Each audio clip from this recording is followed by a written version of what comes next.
We reported on this yesterday and last week, but Franco Colapinto to Alpine is now a done deal as we only wait on an official announcement. Jack Doohan has been informed by Alpine that he will be replaced and Colapinto will be back in F1 starting from the Emilia-Romagna Grand Prix next week.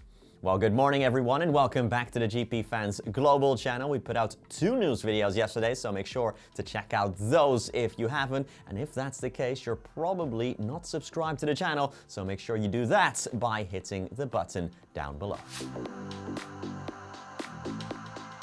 Last week, we reported on one of Colapinto's sponsors accidentally letting slip that the Argentinian would come in at Imola, and this rumor has only gained traction since then. Around the Miami Grand Prix, the race reported that a swap for Imola was being considered, but now the same outlet tell us just a day later that the swap is now imminent. Doohan has been told that he will be replaced, meaning his F1 career will amount to just 6 Grand Prix this season, plus last year's Abu Dhabi Grand Prix, at least for now. Is the swap justified or very harsh on Doohan? Leave your thoughts down below. Ferrari team principal Fred Vasseur has defended his team's decision to swap Charles Leclerc and Lewis Hamilton twice during the Miami Grand Prix. Ferrari first let Hamilton, who was on a softer tire, pass Leclerc, only to wave the Monegasque driver back through later in the race without gaining any positions overall. It was another race to forget for Ferrari. After a sprint where Leclerc crashed out before the race even started and Hamilton got a podium, the Grand Prix was relatively uneventful. We did, however, get a lot of radio messages on the broadcast of Hamilton and Leclerc wanting to swap back their positions, something that ultimately did not win them any position. However, Vasseur was happy that his 2 drivers cooperated like they did in China a few races ago when swapping.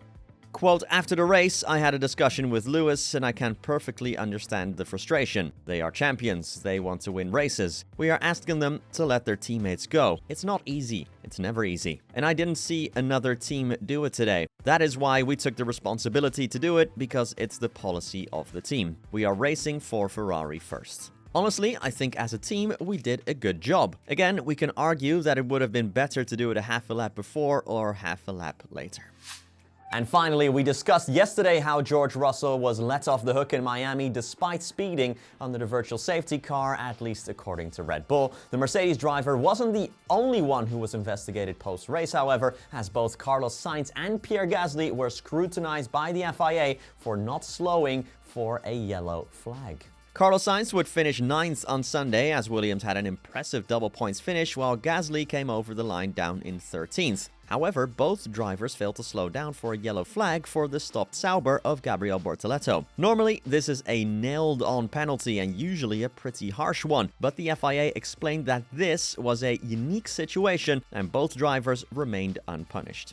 Quote, it is evident that the yellow flag was only shown from one marshal post and was shown against a yellow background in a very quick part of the track. In addition to that, there was no light panel in place at that point, and therefore neither the team nor the driver got any visual or audible warning. The car causing the yellow flag also was not visible from the driver's perspective as it was hidden behind an exit. Regarding the final corner incident between Sainz and Lewis Hamilton, there was no penalty handed out either. The FIA explained that Sainz was not alongside at the apex, but Hamilton also turned into the corner earlier than normal, so neither driver was predominantly to blame. That's it for me. I'll be back later this afternoon with this week's GP Fans special. See you then, and thank you so much for watching. Peace.